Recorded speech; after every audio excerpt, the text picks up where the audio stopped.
Hello and welcome to Today in the News on Vanguard Live. I'm Damlola Okunshaki. Here on Today in the News, we read and give in-depth analysis on some of the stories make waves across Nigeria.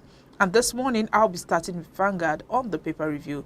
Vanguard this morning is leading with 2023 APC, opposition parties bicker over digital votes buying allegations. APC planning to transfer cash to 10 million voters. That's coming from the opposition parties. Alleged ruling party has harvested voters' bank accounts for digital vote buying. Pass vote of confidence in INEC chairman. Opposition parties spreading rumors to malign Tinubu, says APC, PCC. You can see that story on page 5. And on page 8, State of the Nation, Oshutokun Adebanjo, Obiazo, Baba Ahmed, others chart way forward. Kogi no longer safe for criminals. That's coming from the Inspector General of Police. Also, failed NNPP and Labour Party major talks. I didn't offer Kwankwaso N40bn naira to step down for me. That's coming from Obi. And stories of what we have on page 9. I will wipe out Boko Haram, revive businesses, says Atiku at campaign in Gombe. 2023 Christian Association of Nigeria Sultan won against electoral violence. How crude oil thieves use technology to lay pipelines. That's coming from MELE KYARI. You can see that story on page 25. World Bank to federal government strengthen fiscal management, remove subsidy, create unified forex rates. You can see that on page 8. And lastly on Vanguard and the big interview, where Kano Maradi Rail Project controversy is unnecessary. That's coming from Amechi, ex-minister. And that's all on Vanguard. Let's move straight to The Nation. And The Nation this morning is leading with why Atiku PDP will lose in 2023 by Kwankwaso. Nobody can win presidential poll without Lagos, Kano, Rivers votes. No indication will lose, PDP tells NNPP candidates.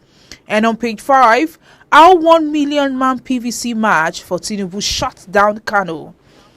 Inspector General Kogi no longer safe for criminals. 11 family members die of food poisoning. You can see that on page 2.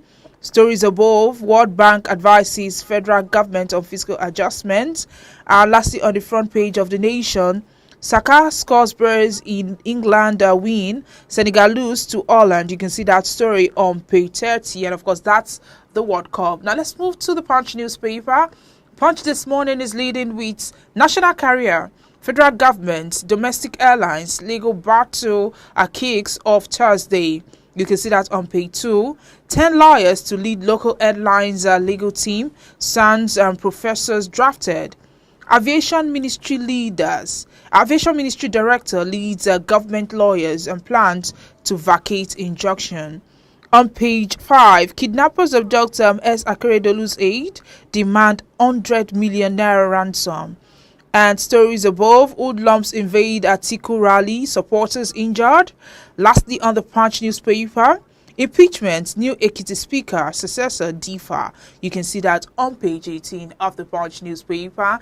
And of course, let's see what the Guardian is leading with this morning. Guardian is leading with Buhari reignite politics of oil in not close to another election. Stakeholders demand transparency, accountability as NNPP spends a state fund for exploration.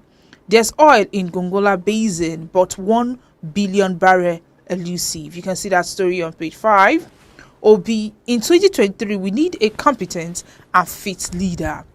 Osun PDP enjoys members to pray fast over Adeleke's inauguration. You can see that on page 5. Stories above, gunmen have dealt over 100 in Zamfara. Lastly, on The Guardian, a Southeast youth call for Soludo's impeachment. You can see that on page 7 of The Guardian newspaper. And that's all we have on the front pages of the dailies this morning. Join us after the break. Welcome back. If you are just joining us, this is Today the News on Vanguard Live. I'm Damlola Okunshaki.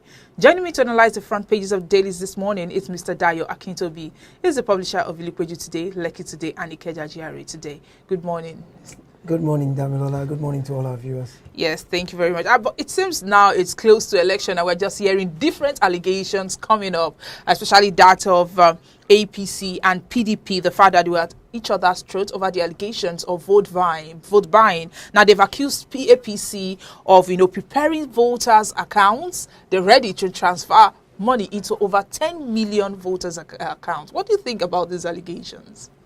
Well, the allegation was initially put forward by an organization, an NGO called CUPP. I think that's Coalition of something political parties. It's an umbrella group that represents the various political parties' interests, and they talk about the electoral process and they advocate for clean elections, free and fair elections. So they're the ones who raised this alarm yesterday through their Director General, a gentleman by the name of Ugo Chinyere. And he came out to say that he has uncovered a plot by APC to do something called digital vote buying. And of course, that means that we are moving with the times in terms of technology, whereby the old school way of going to stand at the ballot box with words and words and words of Naira notes and handing cash to each person has become an obsolete model. What is now happening is that due to electronic transfers, it's much tidier and cleaner and neater to just send money to people's accounts than to be trying to actually give them cash on voting day. So what the CUPP is saying is that it has uncovered evidence that APC is gathering voters' account details. Because remember, to do electronic transfers to people, you must have their account details. In some cases, you may need their BVN. You must know their name. You need information.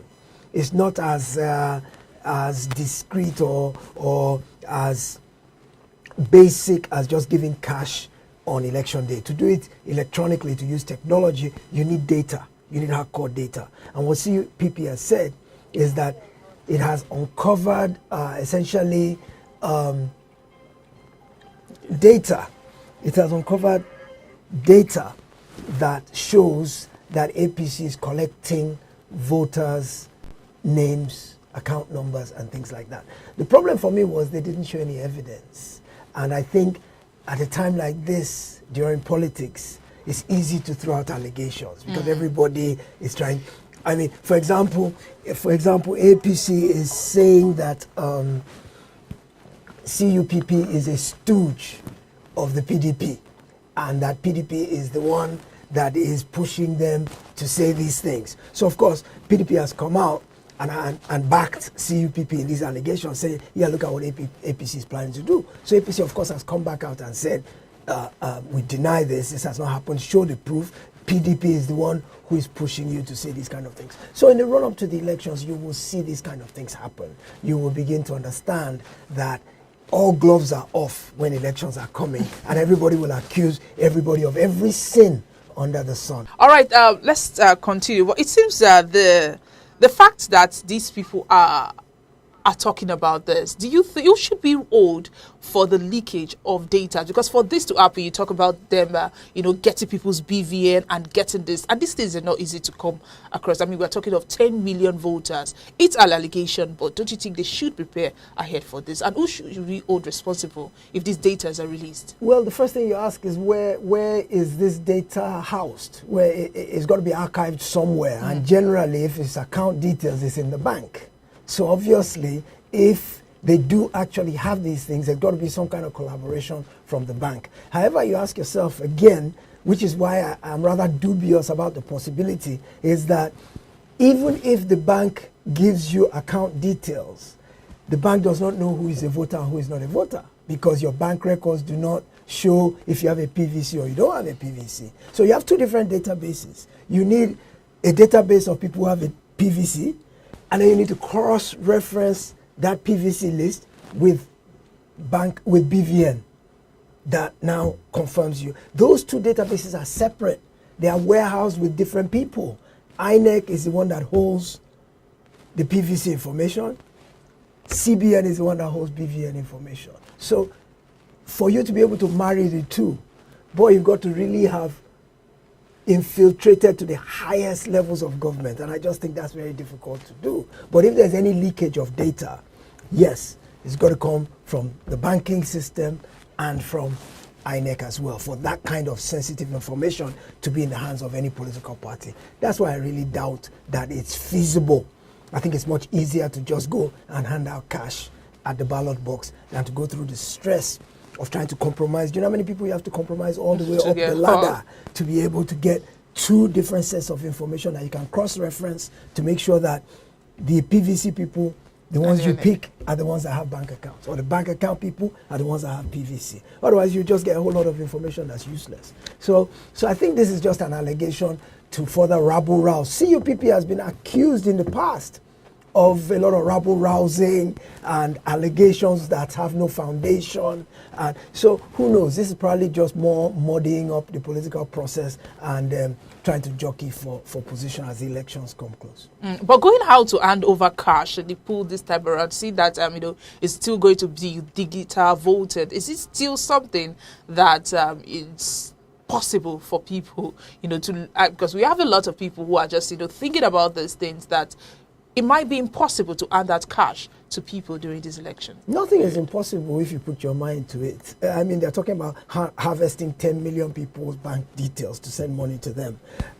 It's not beyond the realm of possibility to hand out cash to 10 million people on election day. As long as you put your mind to something, you want to get it done, you can't get it done, especially when the stakes are so high, like in a presidential election.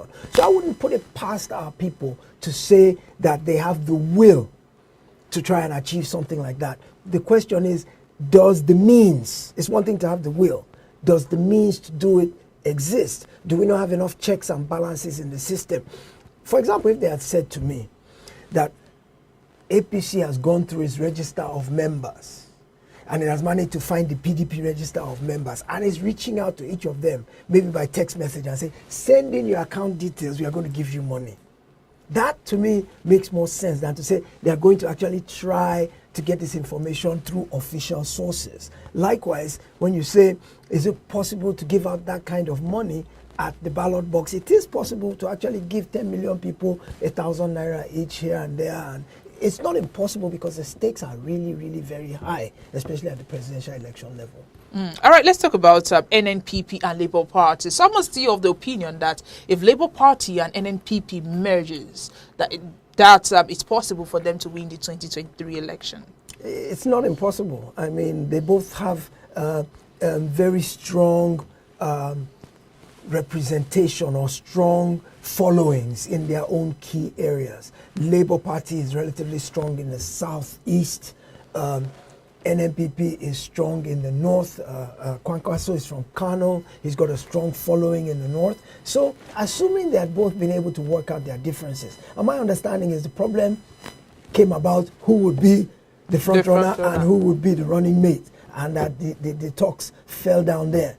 But if it had worked out that way, that the two of them were able to merge their interests, I would not say they would have won, but I would say they would have given the other two parties a run for their money. First of all, because Peter Obi and Kwankwaso are not regarded as run-of-the-mill, regular, everyday politicians. At least none of them has ever been front and center on the national stage before. And they are both viewed as a breath of fresh air who might do things a bit differently. They both have track records as former governors. So, without a doubt, their coming together would have presented a formidable front, at least a more formidable front than with them being splintered. So each of them is going to take away votes. The way it's being looked at is that Peter Obi will take away votes from PDP in the southwest. In the southeast. The southeast has always been a PDP stronghold. Peter Obi being there now is probably going to take away from the PDP votes in the southeast. Now, Atiku has always had a strong following in the north. Kwankwaso is going to take away from his votes in the north. So, any which way you look at it, the Obi-Kwankwaso factor is going to have an impact on Atiku and the PDP's votes. I don't think there's any question in anybody's mind that had they been able to come together, they would have presented a more formidable front. But separately, they weakened, their separate efforts are weakened by virtue of the fact that they were not able to come together. Peter Obi had to deny yesterday. They said he offered 40 billion. Kwankwaso 40 billion naira to step down for him. The Peter Obi I know will not offer anybody 40 kobo. 40 kobo to do anything. You know, his favorite saying is, I know they give shishi. And I think we call him the stingy man. That is true. He doesn't give anybody. So I believe his denial that he didn't offer anybody any money to step down. I think he believes he has a fair chance on his own by articulating his vision directly to Nigerians. I think he believes he has the youth energized and activated and mobilized to give him a good showing at the polls. And I think that he doesn't really believe he needs any extraordinary assistance from anybody to where he now has to start settling people for them to collapse their own ambitions into his own to propagate or propel his presidential ambition. Is there still enough time? If this were to happen, is there still time? Is there still opportunity for them to merge together, the PDP and the Labour Party? We have less than 90 days to NNPP. go to the election, and by now, I want to say most people have already decided how they are going to vote. So even if they were to come together now, I'm not sure it would change much by way of how things go. But I will say that in the north, the Northerners believe in following the lead of their elders. So if they were to come together and Kwankwaso were to tell his followers that, okay, cast your votes for this person, I believe it would be easier for Kwankwaso's followers to fall in line than it would be the other way around if Peter Obi were to tell his people. Because Peter Obi's followers are rabid. They are all or nothing type people. They are not willing to settle or compromise. They believe in a cause. They believe they are following God's mandate. They believe that their journey is ordained by God, and they are not compromising in any way. So I think it'll be much harder for Peter Obi to persuade his people to look at Kwankwaso than for Kwankwaso to persuade his people to fall in line behind Obi. So it's never too late for anything, but with less than 90 days to go, the clock is ticking, and it's ticking very, very fast. All right, MELE KYARI in an interview said that thieves, crude oil thieves, have succeeded due to collaboration with government and security officials, and he said they also used technology to lay the pipeline. So what do you think about his statement? Well, the thing that struck me most in that statement, beyond the fact that they use technology, is the fact that there is collaboration between high up officials in government and the security agencies with these pipeline thieves. He said it's not possible for the crude oil thieves to achieve the level of pilferage that they've been achieving without there being some sort of collaboration from both the security forces and the people in government. Now, by him saying they're using technology, what he says is that in the middle of the night, they deploy all sorts of technology, who knows, maybe drones to lay pipelines, that by the time morning comes, they've done their deed and you don't see any evidence of it because they're using high tech. And you know what technology can do nowadays. You have robotic arms, you have drones, you have the kind of boring equipment that can bore deep down into the bowels of the earth to where the oil actually is. So technology is not what you see when they say there's an oil spill and you see people with buckets and scooping oil. That's not how oil is stolen. That's not, because the quantities that are stolen is so vast that it's not a mop and bucket type of scooping job. It is a thing whereby they are connecting to the main pipelines and they are siphoning thousands and thousands and thousands of gallons. But what MELE KYARI assured the nation yesterday is that the government is on top of it, that they now have in place, they too are using technology to fight technology. So they now have in place the kind of surveillance equipment that is monitoring all the pipelines throughout the entire system. And that if there's a breach at any point, they know where it occurred, when it occurred, how it occurred, and they can get to it very quickly. So that is an assurance of some sort that this scourge is finally under control. As you know, Tompolo has been given the contract to oversee the pipelines, and he has discovered about 58 illegal connections in the last month or two that have been siphoning oil out. So this is a good development. I think that we'll begin to see a reduction in the amount of oil that's stolen based on the fact that government is now more focused and more committed to stopping this problem. All right, let's talk about the World Cup. The World Cup is currently going on, and of course, England and Iran played yesterday. Also, Senegal, the Senegal team, and we also had USA and Wales. They also played. Senegal and Netherlands, they also played yesterday. So what do you think about the World Cup? I mean, it had a lot of controversies. The fact that Qatar also lost their first match. I'd like to get your opinion on this. Well, there's been quite a bit of drama, actually. The painful thing, of course, is that Nigeria is not playing. Yeah, so that has taken painful. a bit of the shine off it for us people. The other thing relating to Nigeria that was surprising was that Kiss Daniel didn't perform. We didn't see him. And they had touted this whole thing that Buga boy is going to be playing that song at the opening ceremony. We didn't see him, and we still don't know what happened. So those are the two aspects of the Nigerian involvement. The other problem, of course, the other issues that were dramatic was the fact that the person who scored the goal for the USA is the son of the Liberian president,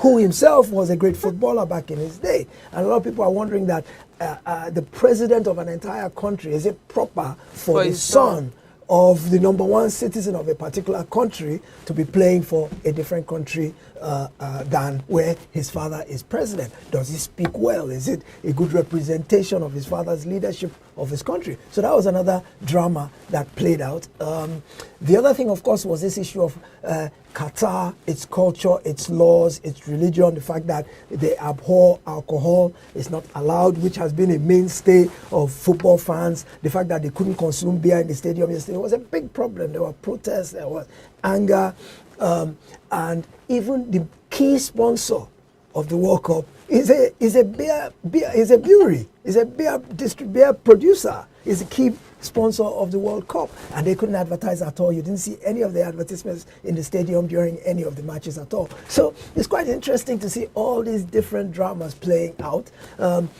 Qatar, of course, the host country, lost its opening match. Qatar is not known as a footballing country, but by virtue of it being the host, it's traditional that they play an opening match. Expectedly, they lost because, like we say, they've not been known to be strong in football. All the other matches were interesting. England played and won riotously. Wales against the United States. It looked like US was going to run away with that one.